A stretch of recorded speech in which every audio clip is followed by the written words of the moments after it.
promoted to the sixth floor where all the printing presses were at Bethel, at the old Bethel. And that's where he said, it was hot sometimes over 100 degrees. And sometimes he said it was hotter in the printing press room than it was outside.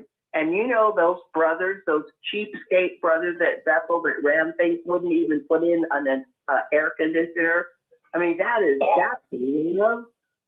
But what got him out is he overheard a conversation between a very high-ranking elder at Bethel talking to Brother Noor, who was the president of the Watchtower at the time.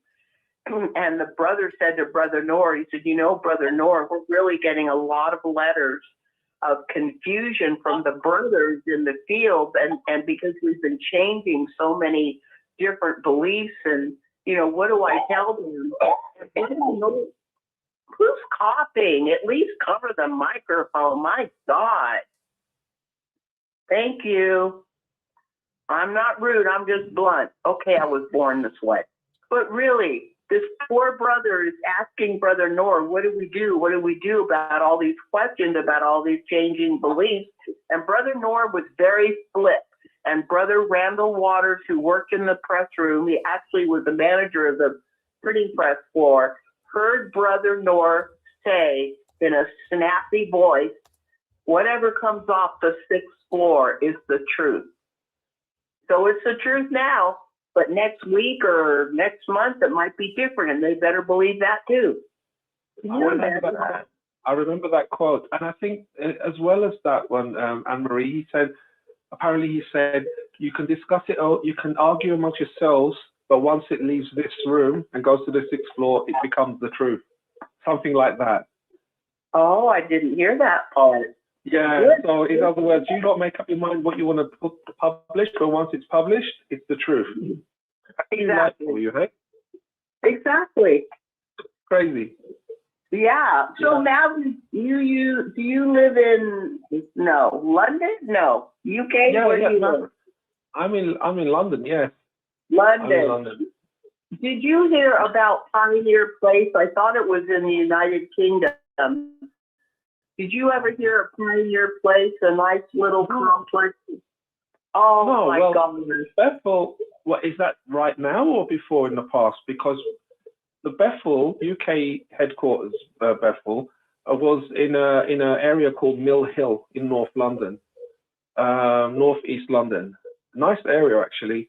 Then they moved to out of London. They moved the entire Bethel to Chelmsford, which is like maybe an hour or 2 hours drive from London. So I don't know whether I've never heard of that name before. No, I haven't heard that actually. Well, Pioneer Place, which I think was somewhere in the United Kingdom, was basically a plot of land, maybe 2 or 3 acres, and it was set aside specifically for pioneers to live.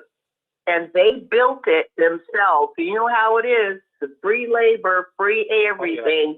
And they maintained the property, and it was a beautiful property, all stone walled in, and had a beautiful sign, Pioneer Place. And the pioneers not only moved in, but a lot of the pioneers moved in their elderly family members, because this is where they were supposed to spend the rest of their life, as long as they were still pioneering and in good standing. And the gentleman who reported it had been there from the groundbreaking of the whole thing. And he said, we built this ourselves. We pay for the maintenance. We keep everything up. We pay the taxes. We pay everything. And he said one day they got a cold legal letter telling them that the place had been sold and they had so much time to get out. Okay. Okay.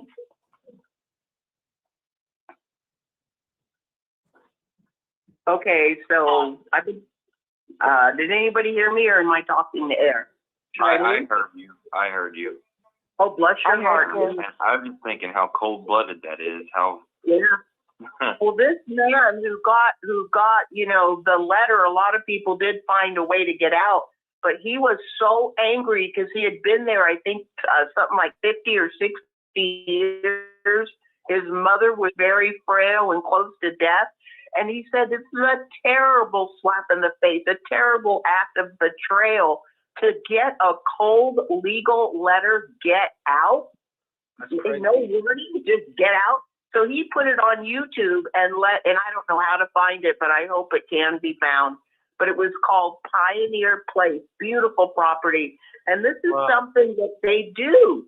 It's like the Egyptian vessel. When the Egyptian vessel closed, they it was run by a beautiful, very faithful Watchtower couple who had been there for over 40 years. And they got a letter, basically, clean it up. We're selling it, clean it up, paint it, make it look really nice, and get out. No thank you. Don't let the door hit you in the ass. Nowhere to go. No money. No pensions. Nothing. And the only way we found out about it, because it was in a restricted area where it was illegal, they had written their faithful Jehovah's Witness son, who was on his way out of the organization. I think his name was Thunder or something, and I have approved this message. I forgot his name. Really cool name. And Son of Thunder, I think he called himself. And he published the letter online. And that's how we found out about what they did to his poor parents. And just by themselves, clean it up. We're selling it.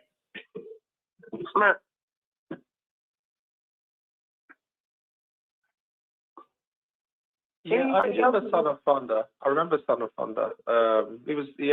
He's not been around on YouTube much these days. No, I don't know what happened to him, but I believe it was his parents. They're just so mean. They don't care about anybody but themselves.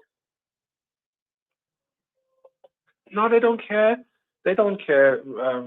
It's you know, how much evidence do we need or people need to make a decision that they fulfill in every possible way the hypocrite Pharisee behavior that Jesus warned us about?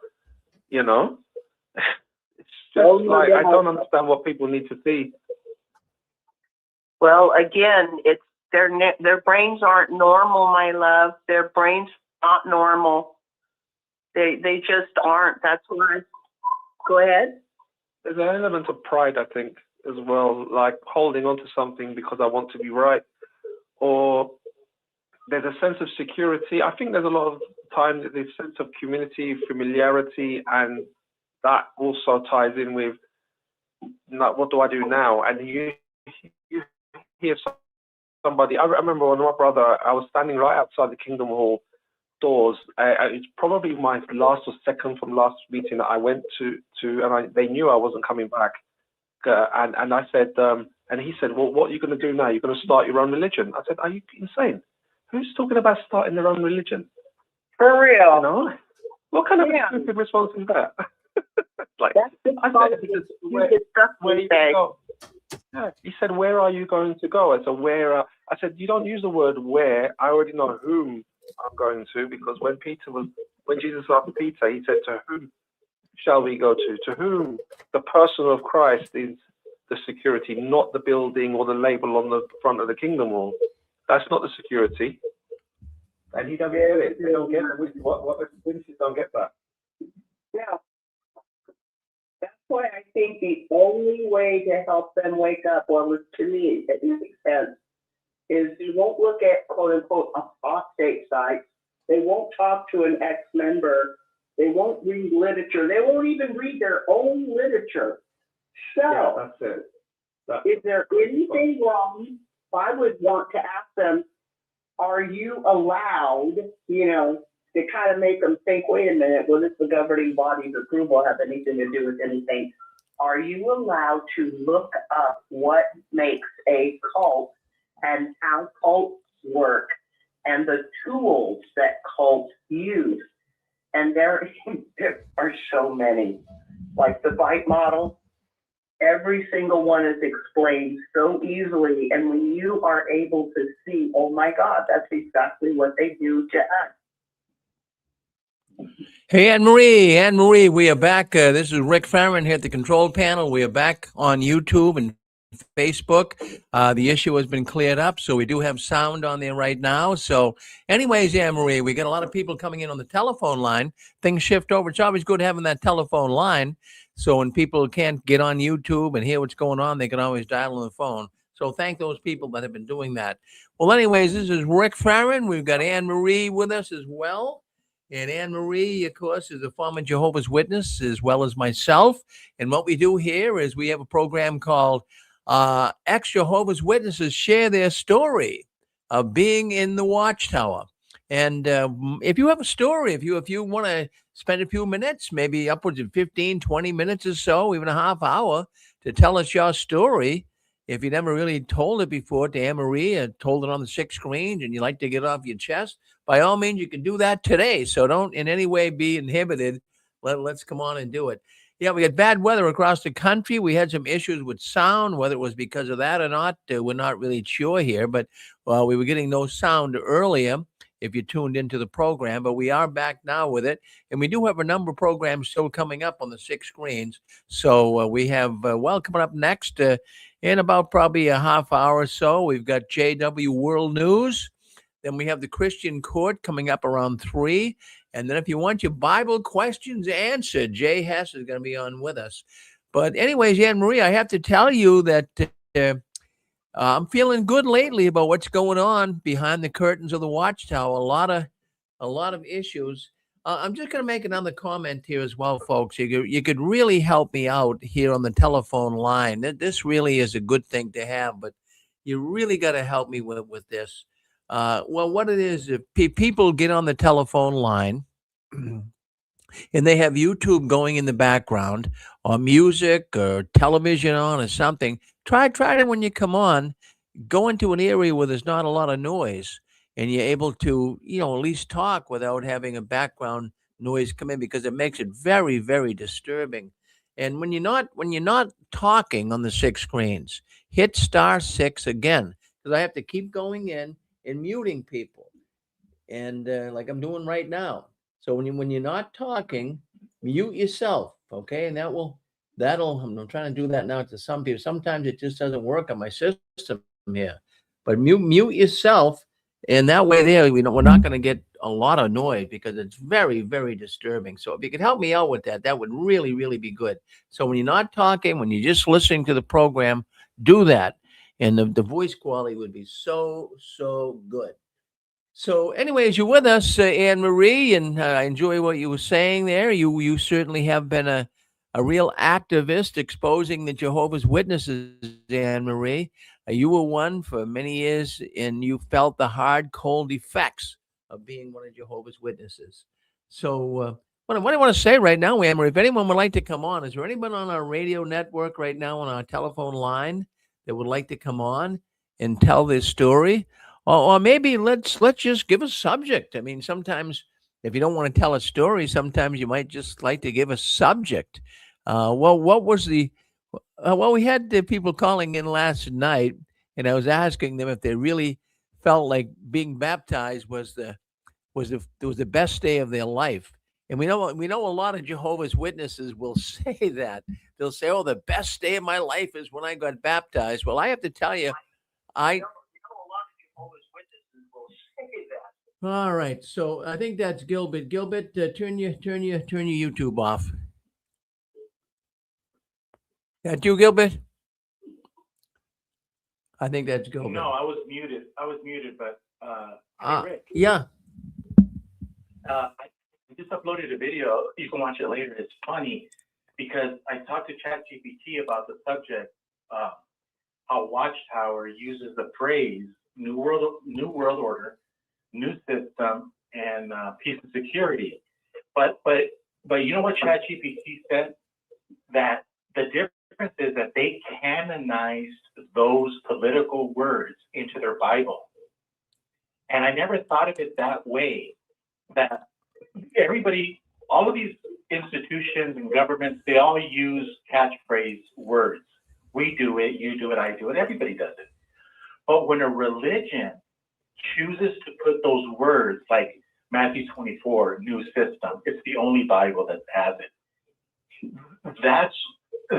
That I never thought of it that way, where Watchtower uses political language and they insert it into the canon of the Bible.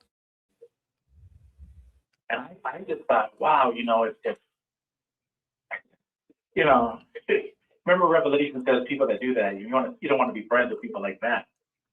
But I just find it very interesting. I don't know, maybe it's a boring subject, but I just find it interesting that Watchtower is backing away now. Remember Uriah, where David kills him, and he looks back and all of his friends abandon him in battle, and he's all by himself. That's how you must feel as a Jehovah's Witness. Now that everything is happening in the world affairs, Watchtower is like, you know what, guys? I don't think the end's going to come in our lifetime. Talk about abandoning your people. Well, the Watchtower does it. And while you're on the subject, you're a pretty smart guy and on the ball, Gilbert. I'm going to throw this on the table where you just brought up politics and what have you. So you got me thinking. Let me ask you a question.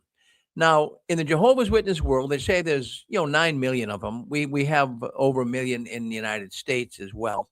But now let me ask you this: in the United States specifically, who do you think the witnesses would be for politically? Would they be for Trump, or would they be more going to the Liberal Party? What do you think? Yeah, they would be, because the beautiful thing about work, when you're actually physically working and you get dirty, you have a connection to the earth, and you have a connection. It's a different type of connection. The Jehovah's Witnesses are takers. They work part-time. They love having free housing in the new system.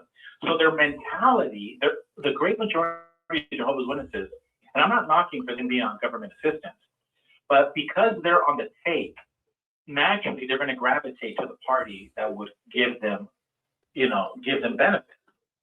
But this is why you see certain religions that are, say, more on the conservative side, but their members are hardworking men and women, like physically. So I think that's where there's a divide in the Jehovah's Witness religion, where the ones that are physically active, like physically working, getting their boots dirty, they don't have the same mindset as the other people that are on the take. And Watchtower has done a good job in keeping everybody from killing each other politically. I think that's why they don't want them talking about politics, is because if they did, you would have like a little, fight in the family dinner. Does that make any sense? Oh, yeah, it makes a lot of sense. But, I'll tell you, in fact, coming across here from information coming into the 6 screens, it seems like many Jehovah's Witnesses are becoming more political. As a matter of fact, one man gave me some information there last week about his family. He's a PMO, but he says his family, he went over to dinner to be with his family, and boy, he says that he couldn't believe they were bringing up politics. They were all talking about Trump and what a great president he is and how he's really moving forward to clean the earth up of corruption, at least America up from corruption. And he was really flabbergasted from what I was told, that his family was so political. We never could talk about politics before, could we, Gilbert? No, and there's a theory that Jesse and I have that, because of voter fraud, and you could pick a party. It doesn't. But the point is, if I was in charge of a political party and I needed to find 1 million votes, I tell you what, man, I would be asking Watchtower, can you change your policy on voting and just make it a conscience decision, hoping that we can get a certain percentage of votes. I can see that in the future, where Watchtower drops the voting and makes it a 100% conscience. Don't talk about, as long as you don't talk about it, just keep it under the rug. They might do that just so that way, because at the end of the day, that the political powers, they want your votes. They're vying for it. So I can see it. What's that, Pixie? The Amish vote now. Yeah, in fact, I wasn't aware of the fact that they never voted before. Pixie, you say? Yeah. That's right. They never voted before for anything, and now they do. Well, in fact, Gilbert, hi, who's this? Oh, hi, Rick. Hi. Nadine. Oh, hi, Nadine. Hi. How are you? I'm good. Good. You know, Rick, I was going to say something. Now, I've heard that actually voting is a conscience matter. You have to keep it quiet. I don't know. That's what I've heard. I've known some witnesses that have voted, and they just kept it quiet. Did you hear anything about that? Oh, yes, I have. Yes, I have. No, it's you couldn't be disfellowshipped, or you wouldn't be disfellowshipped for voting. It's what you just said. It's a conscience matter. But the Watchtower, they toot their horn about it's a conscience matter. But deep down, they really don't like the idea of you doing it. But they put it out there. They put it out there as a conscience matter. But Yeah, and like you said, they Nate, do that a lot. yeah, but they don't want They you. do that a lot. Sure, they do. Yeah. They say you can't. Oh no, you can. But deep down they don't want you to, and they're going to make a big issue for you and make trouble for you if you do certain things. Just like with the saying cheers, they don't want you to cheers for New Year's Eve. But you can cheer. You can say cheers. If it doesn't have anything to do with a holiday. I mean, it's just you don't know. As a witness, you're not really sure, well, what should I do? What can I do? Is this okay? You're always asking yourself in the back of your mind, is it okay to do this? I hope no one finds out about it. I hope no one's seeing me do this because it might not be right. It might be at a holiday. Just like the lights, you can have streaming lights, but just not for November, December. And so being a witness is very confusing. So I think that's why we were all confused. Well, Nadine, you're absolutely right. But last night we were talking about the fact that so many Jehovah's Witnesses are suffering from schizophrenia or other mental disorders. And I don't want to say that all Jehovah's Witnesses are mentally ill, but I'm now to the point that I'm understanding why it's so crazy in there, because there is a lot of mental illness. Now, I know there's been, mind control techniques that have been used in all kinds of fear tactics and guilt feelings and what have you. But also, I believe there's a high level. I know there's a high level of mental illness in the organization. It has to be. A normal person could not go along with all of this baloney they're spewing out as of late. Now, maybe years ago you could, but not now. You just can't do it. When you take a look right now at JW streaming and you see Jeffrey Jackson with a beard and the governing body members with beards, that is so over the top. It's like, what happened here? It really, they might think it's not really doing any harm to their witness nation, but it is. I mean, that's a simple little thing, but that mentally it's something wrong with that, Right, and it's sending a mixed message to the older ones in the congregation, the ones that have been around forever. It's like, wait, what's going on with the governing body having beards and this and that? But I wanted to say, I was going to tell you, Rick, I was talking with a friend of mine. She's actually my daughter's age, and I know her mom was my best friend, and I've known her dad forever. And when I was a teenager and I was hanging out with my witness friends, because I was born in, so I've been around this for a long time. Their mothers were all insane. And I'm not exaggerating. The mothers were just crazy, very fanatical witnesses, and they scared me. They really did. And my mother was kind of like that, but more gentle. She was gentle, and she was raised Catholic, and my dad wasn't a witness, so she wasn't as bad. But the other moms, and it's funny too, because their husbands were not witnesses either. They were just witnesses, and they were so crazy. That's the only word I could really use. They were not mentally stable. So I believe about the mental illness. I really do. Okay, but Rick, so I'm here with Nadine. We're talking, and that thing about mental illness that you're talking about, there's a lot of people, very influential people, that are saying that this has been done on purpose, and it has to do with the feminist movement. And if you see it on TV, they always try to make the man the dumb one. The woman is going to get the master's degree. She's going to provide all this other stuff. And so what happens is a lot of women need to understand that very evil, powerful people at the very, very, very, very top are using the women, and they're using the women to hate the men, to hate they like to use words like, well, they think that men are the problem. No, they're not. They're the solution. The problem is that the men are not standing up and fighting the Jehovah's Witness elders, the Jehovah's Witness religion, because men are supposed to protect women. That's just how it is. It's supposed to be.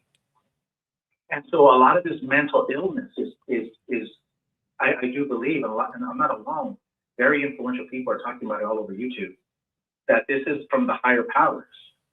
By empowering women and getting rid of the men, these evil institutions can actually start taking over and hurting the family, hurting the population. And there's a theory out there, but that's why I think there's a lot of mental illness because in the Jehovah's Witness religion, because instead of a woman looking up to her husband, she's looking up to the governing body, and she gets empowered by it. You see, does that make any sense? Well, it makes a lot of sense. Makes a lot of sense. We're all being manipulated somehow, some way. I mean, as far as even the government, and I like Ronald Reagan. The government isn't here to really help you. They say they are, but they're manipulating all of us too. We don't know really what's up their sleeve. We really don't. People now are paranoid. I got a new TV recently, and someone said, "Now you got to be very careful, Rick, because there's cameras in that TV that's going to be looking at you when you're watching TV." I mean, I don't know if that's true or not, but I mean, we're all getting somewhat paranoid out here, right? So, I don't know if the government's your friend or not. All I know is they can create issues. They can make a mountain out of a molehill. Really, seriously. Yep. Right. Greg, it's Nadine again. What Gilbert just said, that's what happened with my mom is, she was like so in love with my dad, right? Well, when she became a Jehovah's Witness, she went against him in every single way. And then, she lost him. And she said, "Oh, your dad's the only man I ever loved." And I was thinking in my little brain, when I was younger, well, how come you fought him all these years? It just doesn't make sense. So the organization makes women turn against their husbands, I believe. And that's why I did a video in English and Spanish in my English channel. It's called Spiritual Adultery. You go to GG for GB on my channel, it's Spiritual Adultery. And it's a phrase that I use because, Rick, when it comes to celebrating birthdays, only the husband and the wife should make that decision. When it comes to celebrating Christmas, only the husband and the wife should make that decision. There's no decision that should ever be influenced by outside force. Because when you do that, you're letting other people into your family. And so this is not a message, what is a message to women? But if you're a male, you have to have a big stick like Theodore Roosevelt, right? You got to carry a big stick and just kick everything. That's why we used to go door-to-door service. Some people were violent when you would come to the door because they're like, "No, get the hell out of my house. All of our decisions are made internally." And that's how you have peace. Actually, the president of Mexico, back in today's Lincoln, there's a statue of him in Washington, D.C., and it says, "Amongst nation and amongst men, the respect for individual rights is peace." The reason there's no peace in the Jehovah's Witness religion is because Watchtower violates your rights, and they enter into your house and they tell you what you're going to do. So when we learn to mind our own business and let everybody make their own decisions, we have peace. So for all of you listening, again, you can go back and take notes. It's an underlying thing that's almost like a commune with the witnesses. Mm-hmm. And they think that your property is their property. Correct. And it disturbed me all my life and I've seen it for decades. It's not new.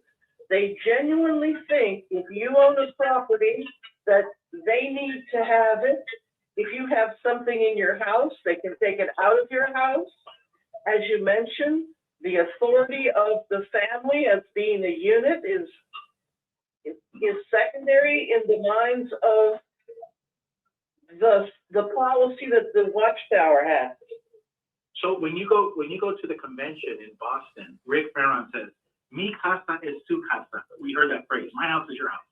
Sure. Well, Watchtower takes it literally. They do. They do. Yes, they do.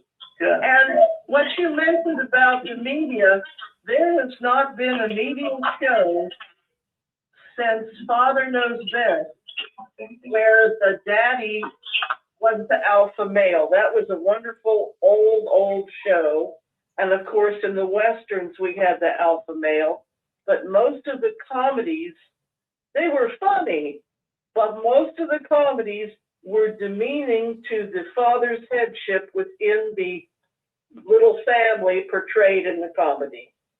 It didn't start with Al Bundy and that stuff. It was way back in the early TV shows too.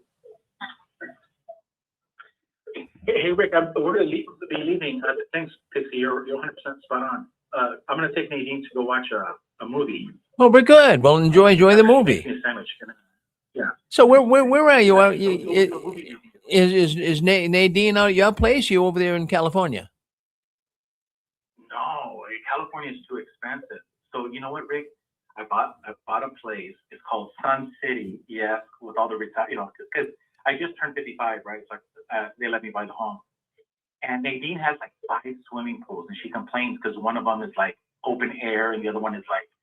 And she goes to the one that's like indoor, where it's nice, 80 degrees, and I mean she's living large, Rick. I mean she got she's living the life, Well, congratulations. But unfortunately, she's kind of homesick because the kids and everything.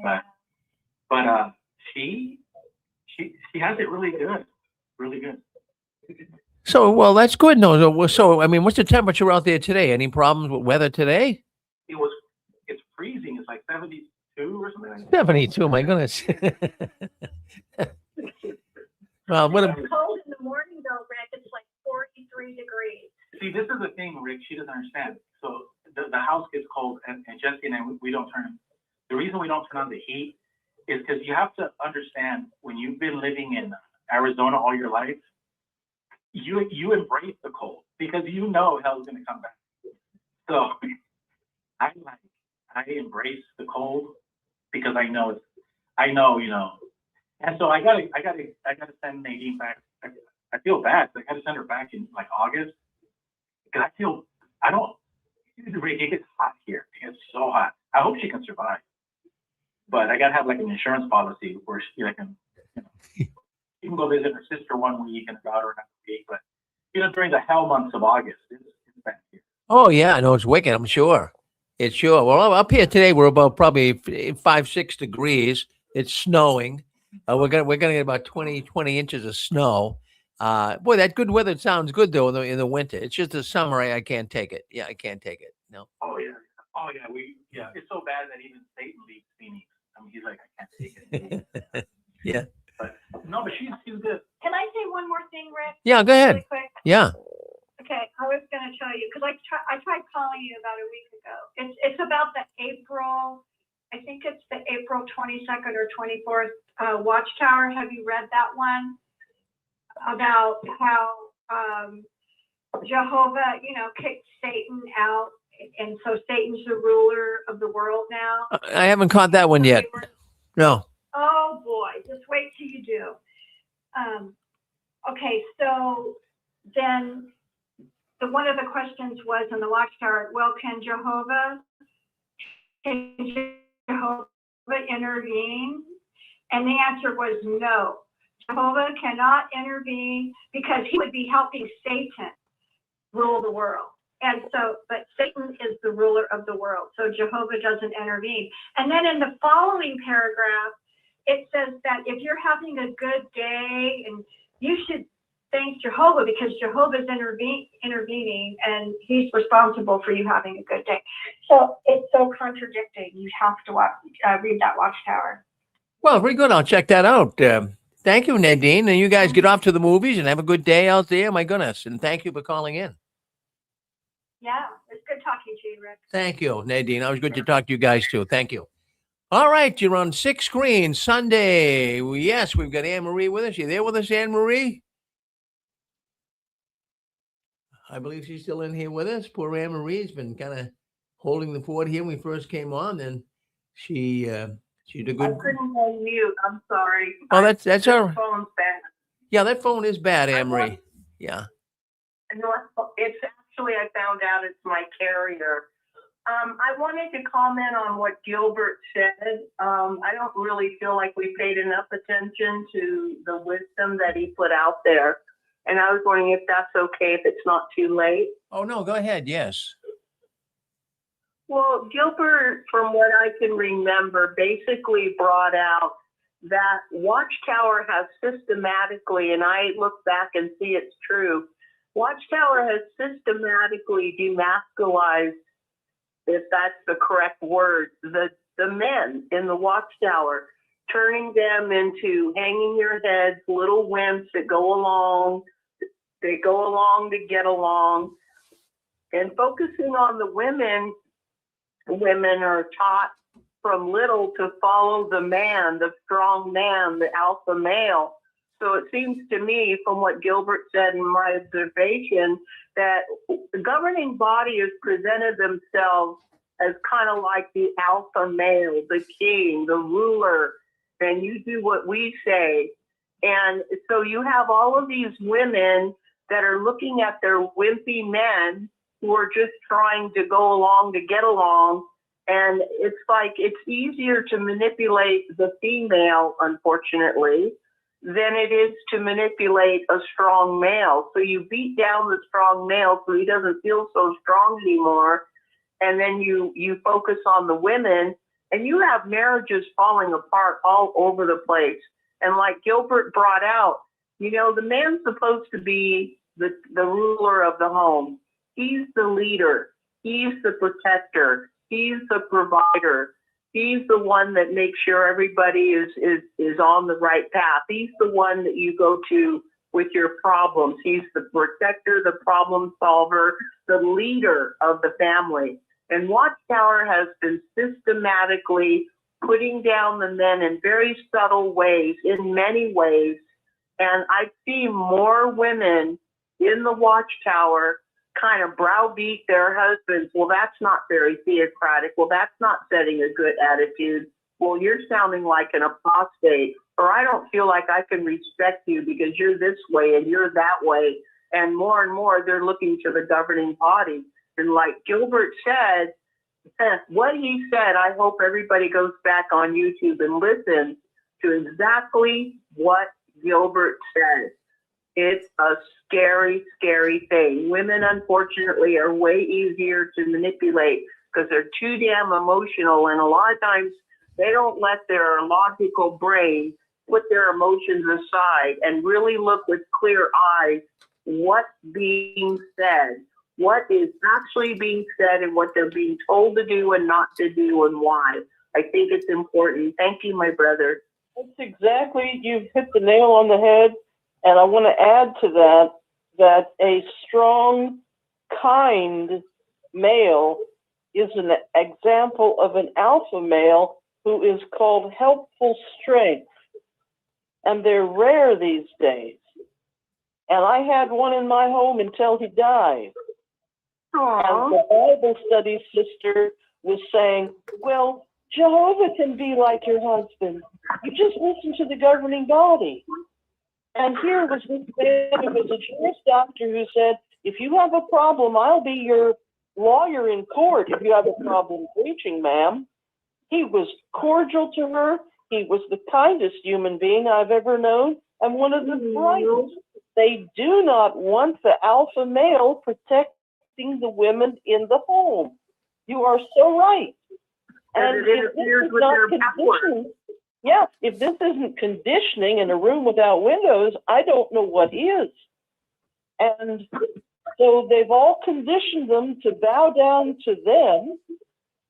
And humans have a will, their volition, their strength, what makes us adults, where we pay the bill on time, where we go out to work, where we're outward in the big community to be a responsible adult, independent of our own destiny, having our own destiny.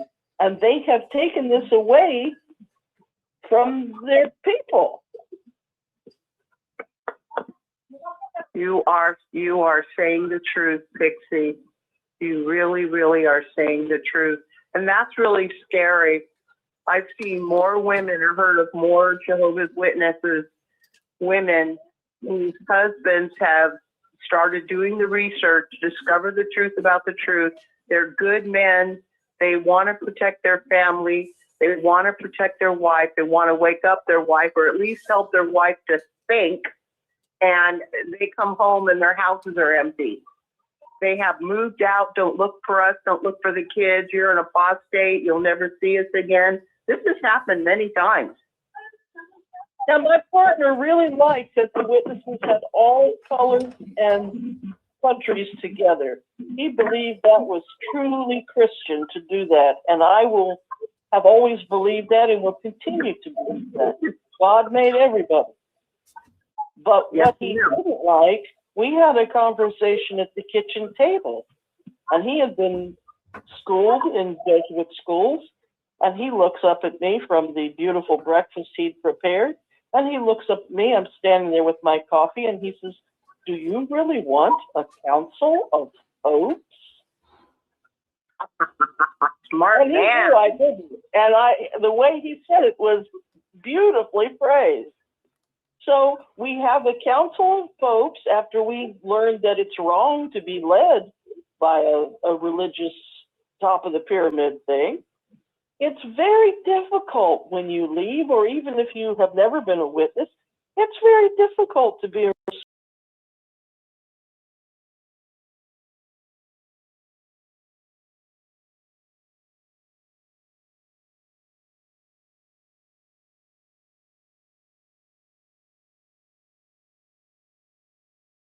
do okay. Well, it's like Paul said, when I was a babe, I had the traits of a babe. But now that I am a man, I'm an adult, I have put away the traits of a babe.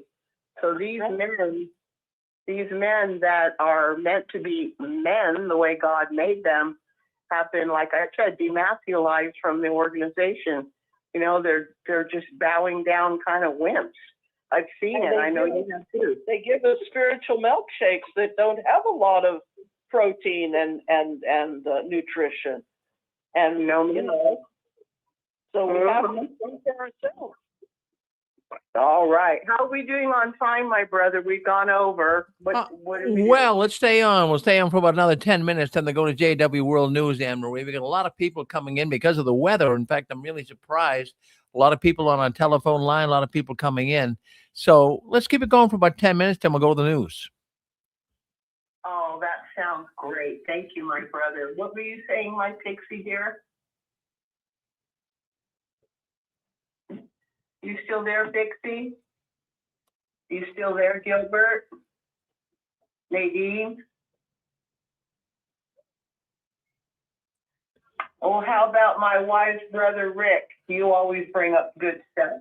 Yeah, in fact, I was just setting the camera up. I wanted people to take a look out my window and with the snow out there, it's coming down like crazy. But maybe we'll do that during the news or whatever. But Anne-Marie, what's happening here is our network is growing leaps and bounds. We're getting so many more people coming in. You can't see them on the telephone line. People have never, they don't speak up, but they listen in on the telephone line. A lot of people feel more comfortable on that line. They feel like if they watch on YouTube or Facebook, somehow they're going to be caught by the elders. But they listen in on that telephone line. That's how we started years ago. It was just with the telephone line before YouTube and Facebook did all this live streaming. But So we want to welcome all those people to come in and listen on our telephone line. And when you guys can muster up the courage, it really, really would be good if you could call in and talk to us. Did you want to say something, Gilbert? Hi, yeah, this is Nadine. Anne Marie wanted to know where we're at. So we came back on just for you guys. Thank you. You're welcome. So Gilbert disappeared for a second. Let me see where he's at. But yeah, I mean, this is a great show. I really like it, and it's great. I love it, and I can't wait to for the little JW World News. That's like my favorite show on Saturday, and then I try to watch it on Sunday also. It's great. I wanted to comment on those that are anonymously listening on the phone line. I believe there are many in the, I hope that's not my phone making all that crazy noise. Oh, I don't think it's not mine, I don't think. It's almost always me, but a lot of people listening anonymously, I believe, are the PIMQs, those who are physically in the Watchtower, but mentally they're questioning, and they need a safe way to listen into the 16 without feeling like they're going to get caught. Right. Yeah, I was listening to this one podcast this morning, and this girl, it's a girl, and she was interviewing another girl, and boy, that was such an interesting story about how her mother was so controlling. It was crazy. It was just her and her mom, and it was so sad. She wanted her. Well, she pioneered, and she was a little, witness, and she said she could go to school, so she went to school, and she was really good in school and had got good grades, and her mom was saying, yeah, you have to, do well in school because I want you to go to college. So she did let her go to college, but when she would pioneer, she said, you can't go out with any of your friends afterwards, any of the Jehovah's Witness friends. You can't go to McDonald's. You can't go to a restaurant. You have to come right home. And this is the way she lived her life. She could go to the meetings and she'd pioneer, but her mom would not let her associate with any of the Jehovah's Witness kids or anything. And it was so sad. It was just the whole thing about her mom being so controlling. She finally broke away when, she was a little bit older. But the funny thing is that she encouraged her to go to college. And so she did get a degree and all of that. But it was just so sad. I could just see the parents, the moms, especially the moms, well, dads too, if they're an elder or whatever, how they destroyed their children's lives by being so overbearing and just ridiculous with all the rules. And it's just, I don't know. They don't let them do them. Yeah, they don't. Yeah, exactly. So what saved me in a way was because my father was not a witness and he hated the Jehovah's Witnesses. But my mother was, controlling in many ways. So I don't know. I could see both, but she was funny because she kind of turned me against my dad. Oh, I know. And I didn't see it until I was older. And then I could see, I could see a lot of things. Once you're away from it for a while, you can look back and you can see a lot of things that went on. Because when you're going through it, you think this is normal. Oh, this is just normal. Well, no, it's not normal. So, but anyways, that story I saw today, with the Jehovah's Witness girl, and it was really something else. That mother was so controlling. Oh, and then she had friends that were witnesses, and they all wanted to go to Disneyland. I think she might live in California. And her mom said, you can't go to Disneyland. And she's like 22 at this point. I don't want you going to Disneyland with your Jehovah's Witness friends. And she's like, what? So she had enough money at that point because she had a job, she had a good job. So she said she just had to move out. She said, I won't be able to go to Disneyland with you, her group, until I move out. So she told her mom she's going to move out. And her mom, I guess, didn't want her to, but she did. And then she went to Disneyland because her mother wouldn't even let her go to Disneyland when she's like 22 years old with her Jehovah's Witness friends. It was one of the craziest stories I've ever heard. It is creepy. It was really bad. But then she said once she moved out, her mom was really nice and said, "Oh, I love your apartment." And then so she said that was the best time because her and her mom became kind of friends and she loosened up a little bit. But when she was living with her mom wouldn't let her do anything. And it was really strange. But that was probably the saddest and strangest podcast I've heard. Oh, Got an ex Jehovah's Witness. So, but anyway, okay, Gilbert's here. So, oh, okay. They wanted to talk to you. Oh, Talk to you. what did they want to say? Okay. Anne Marie, you could take her first place. And I'm just teasing you guys when I say take notes, but again, I'm probably not. No, just kidding.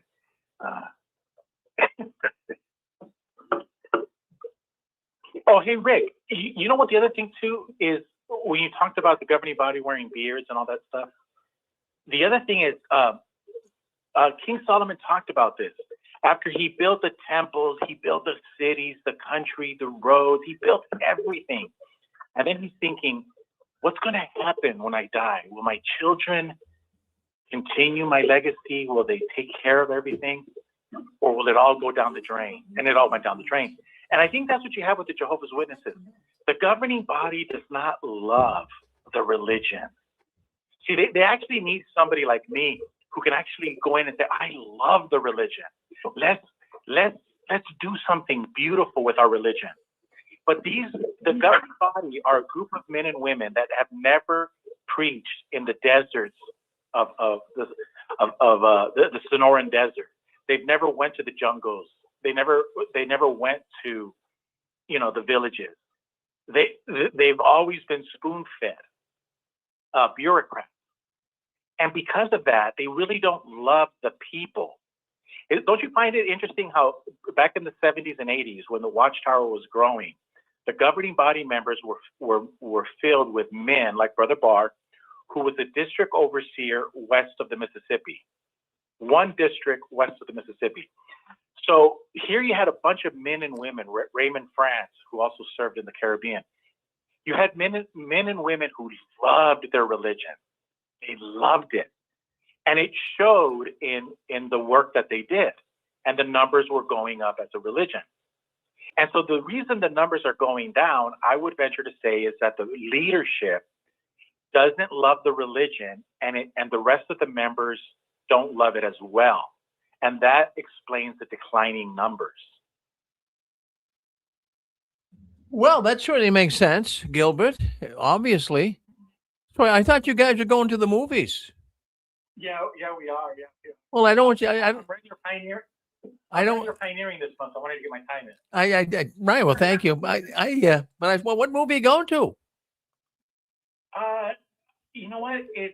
We're going to do a movie review on it, but let me see. This one's called Sentimental Value. So it's a chick flick, but I'm okay with it. All right. If it makes her happy, and she likes that. She likes going to the movies, and and then I bought her a subscription to AMC. Check this out, Rick. She can watch 4 movies, 16 movies a month, 4 movies a week, all for I think it's less than $30. Is that right? Wow. Yeah, so she's always at the theater, and she's from California, so the California people, they love Hollywood. They grew up in that. Oh, They yeah. like watching movies and going, yeah. Well, that's nice. That's nice. Everything. Well, that's Yeah. nice. You're doing good things for Nadine. She's a nice lady. My goodness gracious. Yes. No, she's a good. Yeah, there's not a needle bone in her body, and you can say that about a lot of people. We're just confused. We have problems, but Well, when I think of poor Nadine, she came up here to Boston in August, was pouring rain. I mean, we had wicked thunderstorms. So she landed at the airport, Logan in Boston. The poor girl, I mean, it's hard, you know, she doesn't know anybody up here and she's trying to get to the convention. And I had the man that works for me. I said, well, go down, pick up Nadine. It was so wicked outside. It was just unbelievable. He couldn't even see. And just by chance, I said, well, pull into, I believe she came in on JetBlue. I should just pull into the JetBlue and just take a drive through there. And sure enough, there she was. But I'm so glad that he picked her up, because other than that, the poor girl would have been frightened. You know, it was terrible. Yeah, we got her back. All right, it was good. Yeah, good. Okay, Rick. Oh well. Listen, have a good time at the movies, and don't eat too much salt in that popcorn. You know. All right, that's Gilbert. Yes, thank you, Gilbert. All right, Anne Marie, and you want to give some closing remarks here, Anne Marie? Yep. Well, I'm really glad once again that we have this show. It's always nice to have, I call it a free show, where people can call in and share their experiences. And either way, we always have good conversation. I want to thank all of our callers, Seth from Missouri, especially you, Rick. I want to thank Maverick and Gilbert and Rick and Pixie and Nadine. It was a wonderful conversation as always. And we need to close the show now. Today is January 25th, 2026. This is a show. Ex-Jehovah's Witnesses share their story of being in the Watchtower. We need to go to our brother Rick now and JW World News Sunday edition. Rick. Well, thank you, Anne Marie. In fact, once again, we're going to try to go back and pick up where we left off. Get some more issues here. Let me see if we can get into JW World News. Okay. Let me just get this taken care of right now. Let's get the camera working. Well, anyways, it's snowing up here, and we're going to go live here very shortly on JW World News. But we got a lot of snow. We had some issues with sound a little earlier, whether it was on this end or YouTube's end or whatever, I'm not sure. But we're back on the air now, and things are going good. And, you know, sometimes on the 6 screens, everyone just kind of lays back, and we can just talk with each other, as we just did. Sometimes you don't always have to be exposing the Watchtower. This is a community. This is where ex-Jehovah's Witnesses come to talk, right here on the 6 Screens Telenetwork. So let's go live right now with JW World News. Stay with us.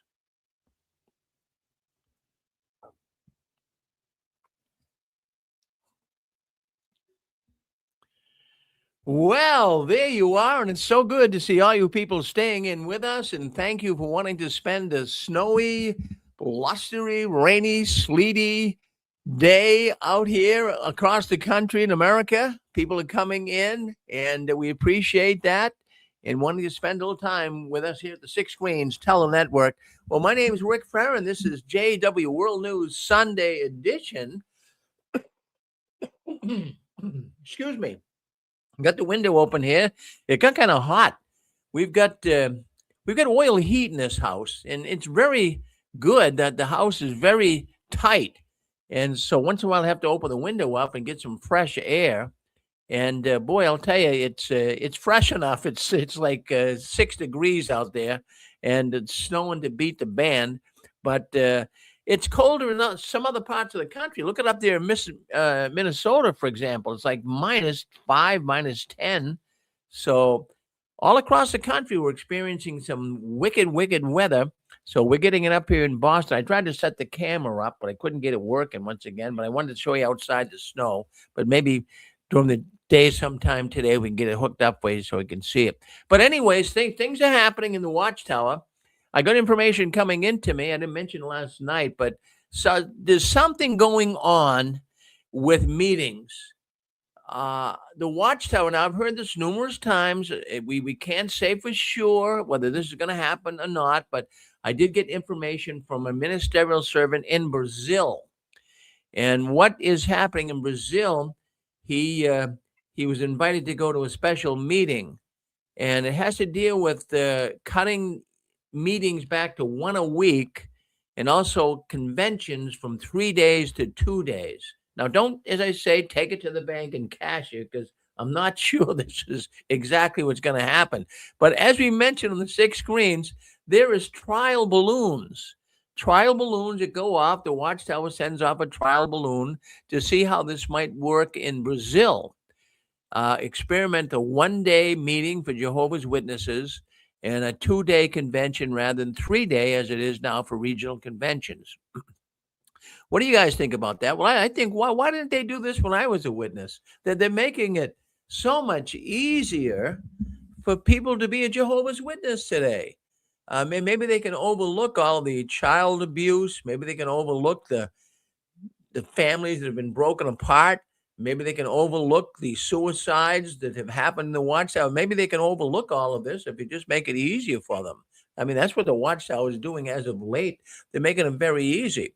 So they're sending off, evidently, this trial balloon, and what the ministerial servant, the information he shared with me, was saying that the expenses are getting too high, all right, at the Kingdom Halls, for example.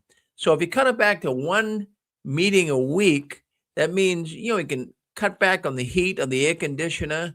You can kind of roll the old thermostat back, and you won't use up as much juice.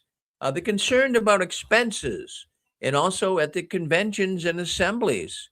By taking, well, not the assemblies per se, but the conventions, if you take and cut them from 3 days to 2 days, you only have to rent the facility if you're renting one for 2 days rather than 3. So they did bring up the idea of expenses. But also I'm thinking in terms of, that'll put more money in the pockets of the Jehovah's Witnesses. If it's a 2-day convention versus 3, that means they don't have to stay over an extra night. That means they don't have to eat out in restaurants and spend money. They'll have more money to put into the contribution box. So that's what I'm thinking. How about you guys? What do you think? Did you want to say something, Anne-Marie? Okay, I'm gonna mute Anne-Marie's phone here, because her phone, for some reason, whether it's a carry or whatever it is, it makes a lot of noise. So I got Anne-Marie muted. If you hear me, Anne-Marie, you can unmute yourself if you want to come back in, but your phone does make a lot of noise comes off of it. So, in fact, I can remember the Jehovah's Witnesses years ago. They kind of beat up on the Catholics because they only meet 1 a week. They only have 1 meeting a week on Sunday. But as Jehovah's Witnesses, we have 3 meetings where we're spiritually. Emery, do you want to say something?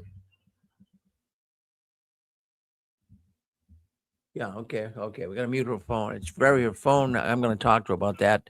Her phone is really out of control. I'm gonna have to talk with her. Maybe we can help her get a new service or something, because the phone is just it really is very disruptive.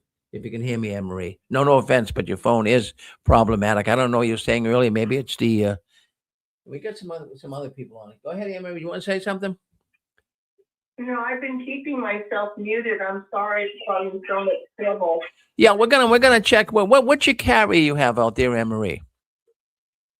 It's just a real cheap government carrier toy. Yeah, because every time you talk, there's seems like someone's talking with you. I don't know if you can. I'm not sure why that's happening, but we'll look into it. It's not your fault. Not your fault. So go ahead and just mute yourself. Yep. Okay. All right. Yeah, it's a shame. Anne-Marie does such a good job, but her phone is really problematic. Oh, she's still on here with us. Let me mute her. Okay. All right. There she is. See how nice and clear it is? Yes, Maverick. Yeah, I was just going to pick up on what you just said about the metrics that the Watchtower was accusing Babylon the Great, or the Catholic Church, of all the reasons why they are the true religion, being, like you said, war meeting, we're the only ones that go door to door, all those metrics, right? And suddenly they're turning away from all those. So how are they going to explain to the members that the very things that they were using as evidence to prove that they are the true religion and that they've got God's backing, and now they're U-turning on everything and being actually less active, less productive than Babylon the Great, so-called? It's just an interesting point you picked up on.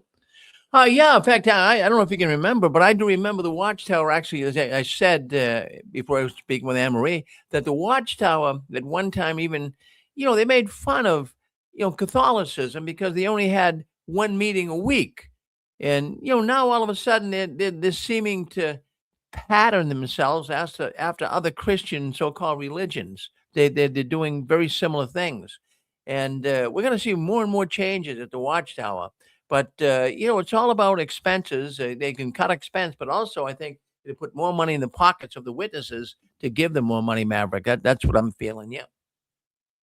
Yeah, I was going to say just a quick one as well.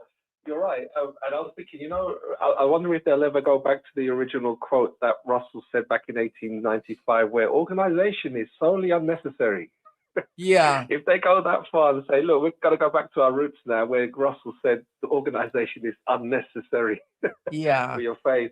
I think I sent you an email. I sent Susan and you an email with an AI Russell. You can use it. It's my gift to you, Rick. Use it at your pleasure, where I've got him animated saying the organization is solely unnecessary. The Bible rules should be the only rules. Yeah, so that's in your email somewhere. Have a look for it. You can have that. Yeah, thank you. I must have missed it. I get so many emails. I'll go back and try to check it out today after the program. Thank you, No Maverick. problem. Thank you. Well, on JW World News Sunday edition, and things are happening, as I say, in the Watchtower. Let's take a look and see what else is going on here. Let me get into the right news stories here. I got okay. Well, what I wanted to bring up here, and I mentioned it last week, but I got a lot of comments on it, and it's concerning baptism. That they are doing everything they possibly can to get more and more people baptized into the Jehovah's Witness religion. They are just going over the top. Whatever it takes, get the person in and get them baptized. Now, back in the 1970s and 80s and 90s, you had to answer like many questions to become a baptized Jehovah's Witness. I'm not sure that takes place today. I know it was over 200 questions that you had to answer. And according to the information that I've got here with all of these people that have been giving me information on people in the Kingdom Hall getting baptized that aren't even going out in service. They're not even commenting. So they evidently aren't doing any more questions.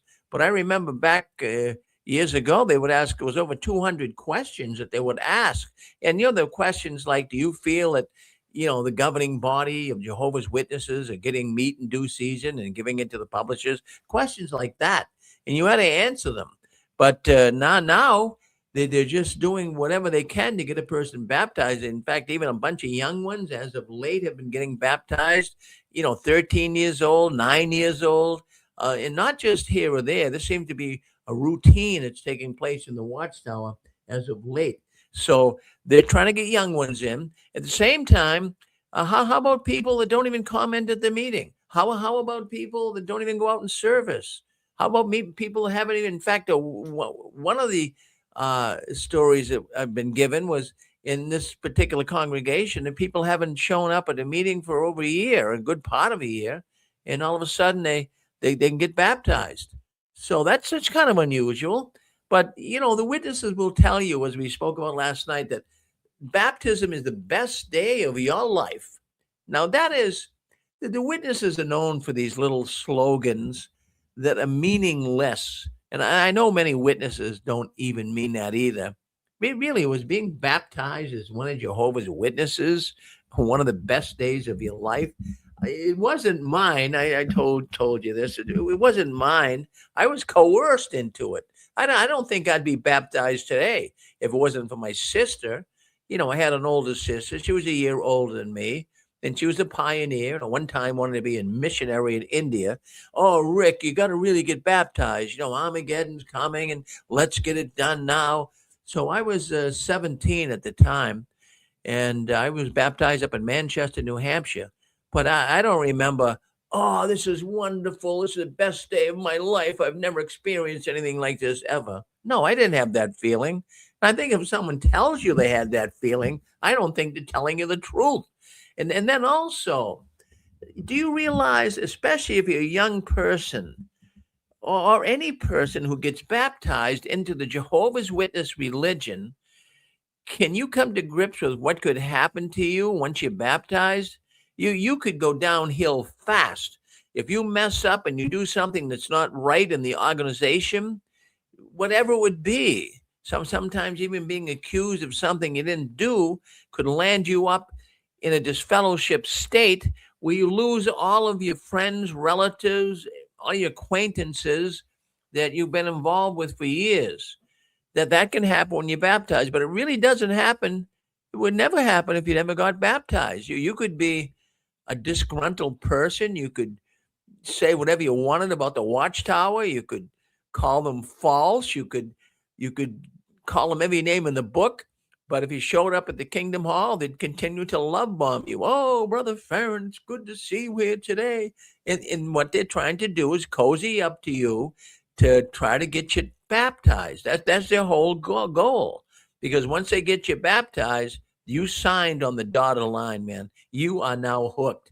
So, well, we all did that. We all signed on the bottom line. We wish we didn't. I'm sure there's hundreds of people listening into the broadcast that will say the same thing. They wish that they didn't get baptized. And well, what do you do? I mean, how many PMOs? We talk about the PMOs, right? Those that are physically and mentally out. So many of those people. I mean, they go to bed at night and say, "Geez, I wish I never got baptized. If I never got baptized, my parents would still speak to me."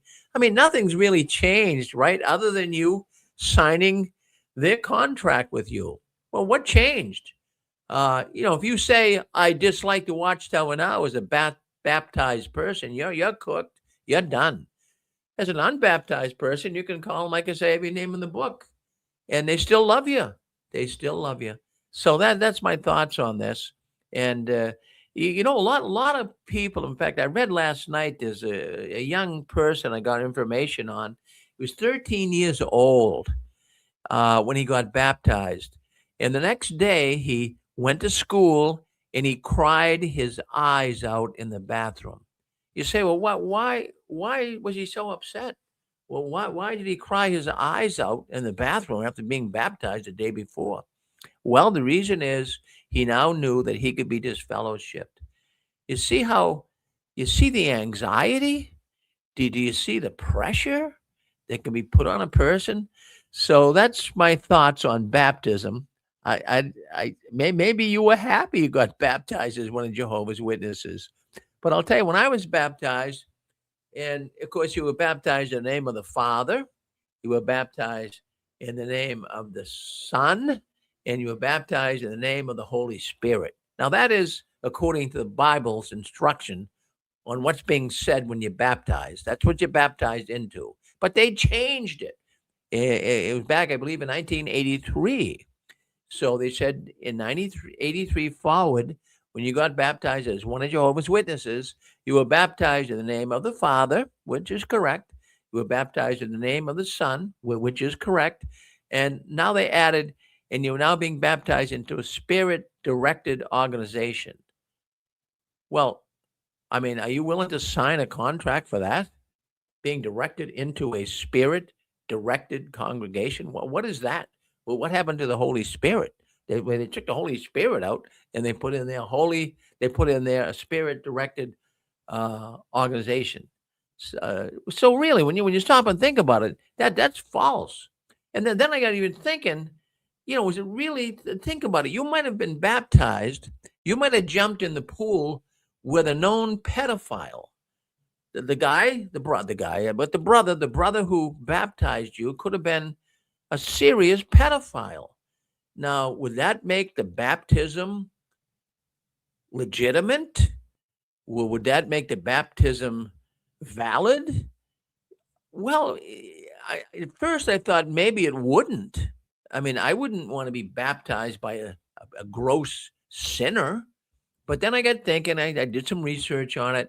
And even in the Christian doctrine, the real Christian doctrine, it really doesn't matter who baptized you. You could be baptized by Adolf Hitler, and still your baptism would be valid. And because the baptism is valid based on you're being baptized into Christ. You're being baptized into a new covenant.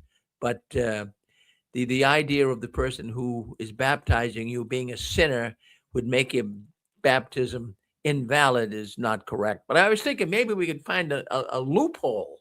I was thinking maybe there could be a loophole we could find that we could make our baptism in the Watchtower invalid. I mean, people tried all kinds of. Yes. Spirit-directed organization sounded like spiritism to me, because I went to an assembly hall to make sure what it was about, and I didn't do it because they stood up and had a verbal contract.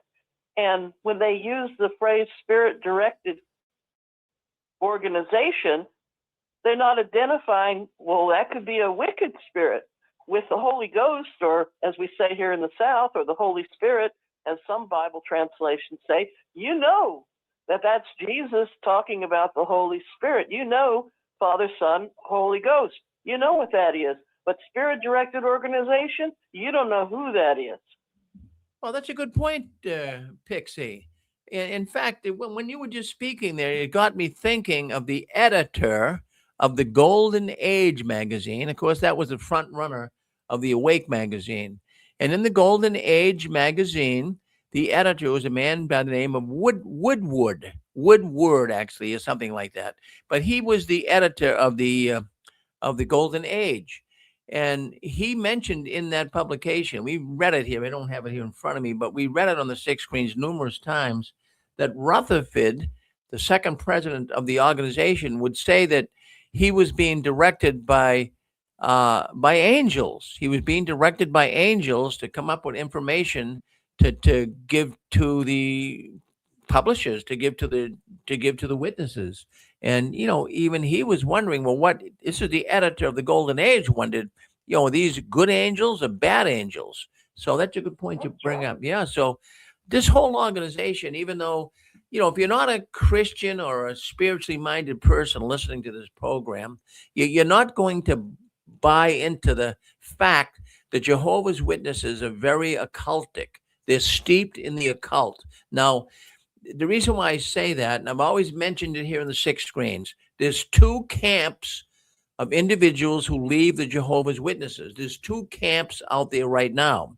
We have the believing camp, ex-Jehovah's Witnesses, and we have the unbelieving camp, ex-Jehovah's Witnesses. And we're not really at battle with each other. I mean, I'll give you a perfect example. John Cedars, he does a really good job exposing the Watchtower. He gets a lot of people to listen to him, and he's good at it. He's very good. He's good with his use of words. He knows how to speak, and he attracts a lot of people. But he also is he's a publicly known big time atheist. But him and I, he's not mad at me or anything. He's been on the program before, and we can disagree on many things. But the fact would be, he's still fighting the Watchtower. I like anybody that's fighting the Watchtower. We're all allies. But these two camps, it's a shame we can't meet somewhere in the middle. But we get a bum rap here at the sixth screen because of my Christian flavor. I do get people write to me, and they don't like my Christian flavor, but I don't preach, do I? Do you guys? On Saturday, we get into the scriptures, we talk somewhat, we have Bible scholars come on. I find it very fascinating. But we don't preach on Saturday night, and I never have done that. We call it the no preach zone, because I know as soon as people hear, there's so many witnesses that get out have been so spiritually abused that they hear anything about the scriptures on Saturday night, they leave right away. So we don't discuss scriptures on Saturday night. Once in a while, they will come up when they have to come up. After all, I mean, it's an organization. It's a Bible-based, so to speak, organization.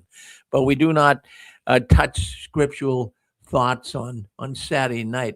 But the point I'm trying to make with that is these two camps. So the non-believing camp, they don't believe in occultism being in the Watchtower. But all you folks that are believers, you get it. If you believe in God, you believe in the devil. But see, the non-believing camp, if they don't believe in God, they don't believe in the devil. So you can see the dynamics at play there. So consequently, we get it. And Pixie just brought that up as well. A spirit-directed organization. What type of spirit? good spirit or bad spirit. So this is something that I'll tell you, this steeped in occultism. We've had numerous programs on here, occultism in the Watchtower. We've had different people do those programs in the last 20 years.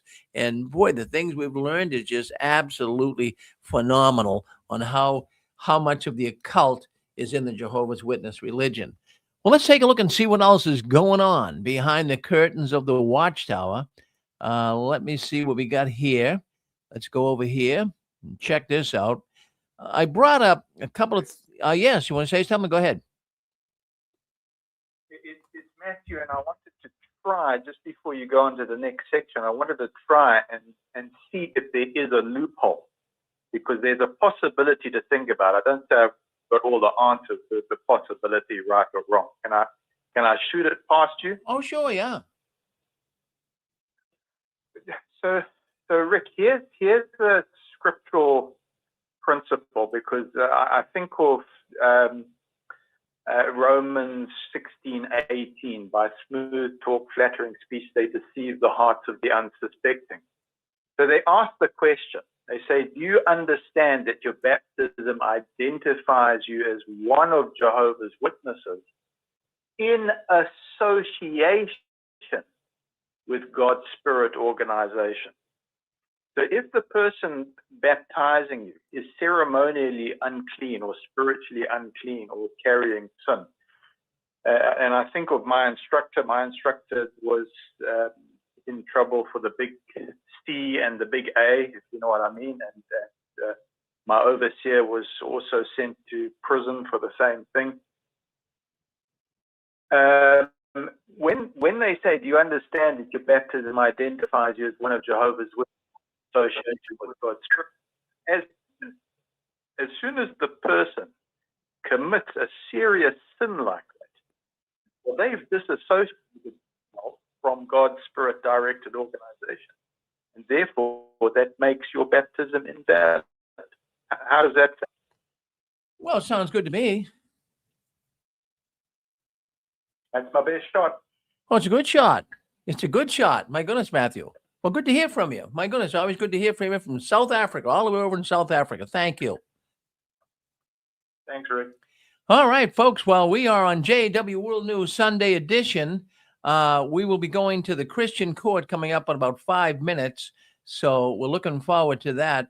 And I want to play you something that I played it last night. We came out with a digital, my daughter is working on AI, artificial intelligence videos depicting many problems that are happening in the world of the Jehovah's Witnesses, exposing the Watchtower. And we do have a new one that we did come out with just yesterday. And I got a notice from YouTube this morning that they're very happy with the progress we're making here on the 6 screens. They said lately you're getting a lot more people tuning in, and also got an award from Facebook for some of these reels that we're putting up. But we thank both YouTube and Facebook. Has helped us a lot. So let's do this. I want to show you that video in case you missed it last night.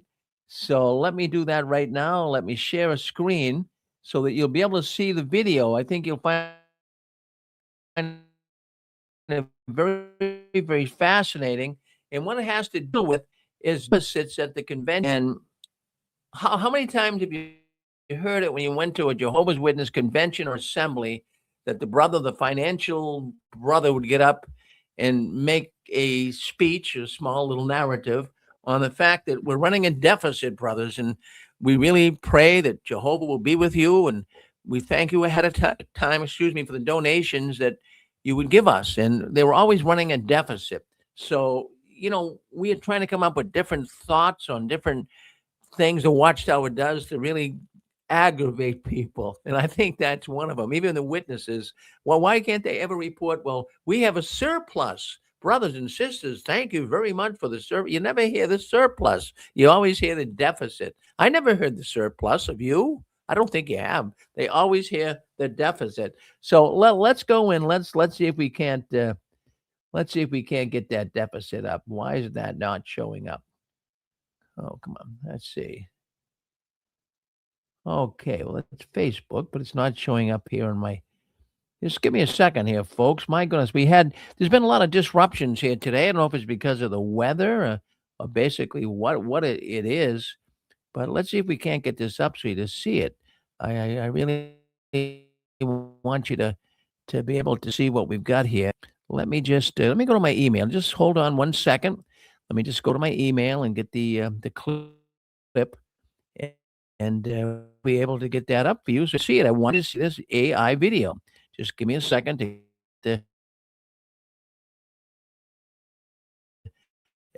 what it is. You hear it. Sometimes it doesn't show up when I hit. But let's get in here. I do have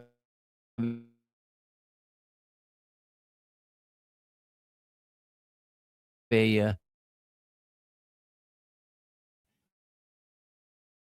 I need to send him clip. Give me a second here. Yeah, everything takes you push the wrong buttons here. You're in big time trouble. But let's see if we can. Okay, we got this up here now. All right.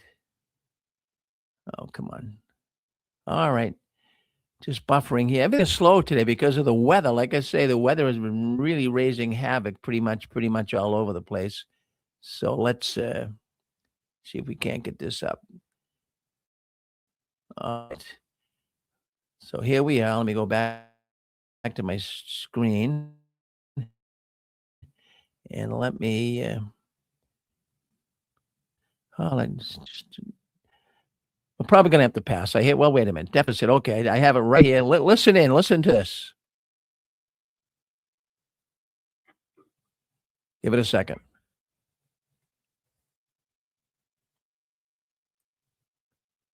All right, just buffering a little bit. Very slow today, like I say, the internet, but we'll get it. Come on. There we go. Let me unmute it. The financial accounting for our Here we go. Here's the brother announcing the deficit. Listen in. brothers and sisters. We're grateful for how Jehovah has blessed this assembly. To help us keep track of those blessings, Brother Martin will handle the financial accounting for our weekend together. Brother Martin. Thank you, brother. Good afternoon. Brothers and sisters, we would like to thank everyone in attendance for your loving support of Jehovah's arrangement for us to meet together. We also deeply appreciate those who have reached out regarding the privilege of assisting with the cleaning department. Regarding our financial report, we are currently running a deficit for this assembly. As the cost of expenses has risen, our current outlays exceed the donations we have received thus far. We thank you for your generous support. Criticism of accounting practices at Jehovah's Witness conventions often centers upon manipulative financial reporting designed to solicit higher donation, while the Watchtower Society that have drawn scrutiny. These deceptive practices further prove that the Watchtower Society is nothing more than a multi-billion-dollar business empire, cleverly masquerading as a financially modest Christian religion. Well, there you have it. That's the